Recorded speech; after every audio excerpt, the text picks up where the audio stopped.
princess morphed into a fox and ran away. That's the motif. So the princess can be can not be in the home, not be in the castle, not be in the house, not be in the igloo, not being in the hut, not being in the yurt. It could be any kind of. So these things like the house and the castle and the yurt, these kind of things, that represents the body, the person's body, or the person in it. Okay, and then inside the yurt or the igloo or whatever, or the castle, the princess flew away. So now you can imagine in fairy tales in the kingdom and all that, they say, oh, there's poverty and the crops don't grow and no one's having children. And there's problems and when they say death in the fairy tale, they mean guilt. Okay, there's a lot of guilt. That means pain, a lot of suffering. So the person is suffering. So in ancient times they would say death. They mean guilt, because in German guilt and death are the same word. Same word. So a person feels suffering without a soul.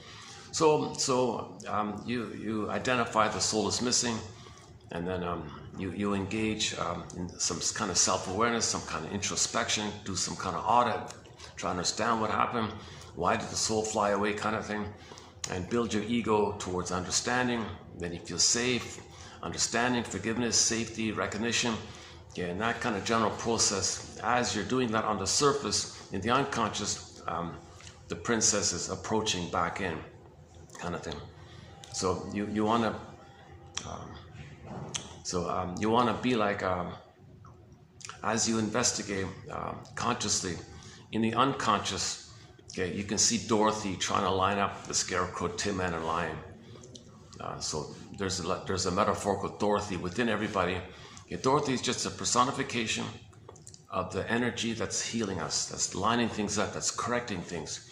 We're not meant to be in pain, but that's the confusion. Mothers are in pain themselves, so they don't know they're in pain, so they inflict pain on the baby because they're trying to remember that they were in pain. So when we don't remember something, we repeat and reenact. So if the mother was shamed herself when she was a child and then grows up and has a child herself, what does she do? What does she do? She wants to remember what had happened to her. So she inflicts onto her own child so that she can observe that she's imitating her mother, and she can now see in her reenactment that's what her mother did to her. What she's doing to her child, that's for her to know that's what her mother had done to her. So we repeat to try to remember.